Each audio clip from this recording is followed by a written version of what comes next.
Smoking causes cancer. Consumption of alcohol is injurious to health.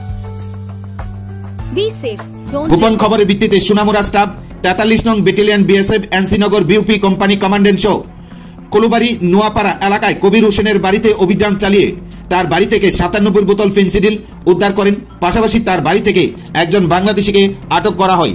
তার নাম মোহাম্মদ কিবরিয়া, বাড়ি বাংলাদেশের নীলফামারী এলাকায়। বাড়ির মালিক ঘটনার আঁচ পেয়ে পালিয়ে যায়, কারণ তার বাড়িটি ছিল কাটা তারের ওপারে। ধারণা করা হচ্ছে প্রতিনিয়তই কবির হোসেন বাংলাদেশিদের সহিত বিভিন্ন নেশা জাতীয় ব্যবসার সঙ্গে জড়িত রয়েছে।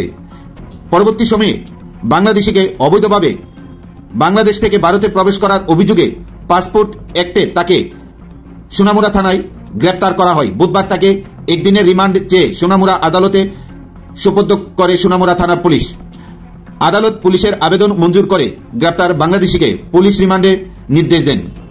এই নিয়ে সাংবাদিকদের বুধবার রাত 8:30 বিস্তারিত জানান সোনামুড়া থানার ওসি পরিতোষ দাস।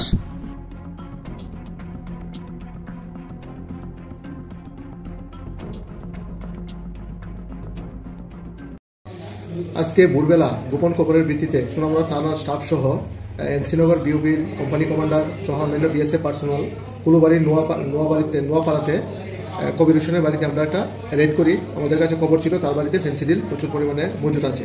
এই খবরের ভিত্তিতে আমরা রেড করে তার বাড়ি থেকে 1 কার্টুন ফেন্সিডিল আমরা উদ্ধার করি, যার মধ্যে টোটাল 97 বোতল ছিল, এবং একজন বাংলাদেশিকে আমরা আটক করি। তার নাম মোহাম্মদ কিবরিয়া, বাড়ি বাংলাদেশ নীলফামিয়া। এই বিষয়ে একটা স্পেসিফিক আমরা এনডিপিএস দ্বারা মামলা নথিভুক্ত করেছি এবং তাকে আদালতে প্রেরণ করে আজকে আমরা পুলিশ রিমান্ডে নিয়ে এসেছি রংপুর ডিস্ট্রিক্ট। আর বাড়ির মালিককে কি আটক করা হয়েছে? না, বাড়ির মালিক খবর পেয়ে অ্যাকচুয়ালি ফেন্সিং এর ওই সাইডে থাকার কারণে, ওপারে থাকার কারণে বাড়ির মালিক খবর পেয়ে পালিয়ে যায়।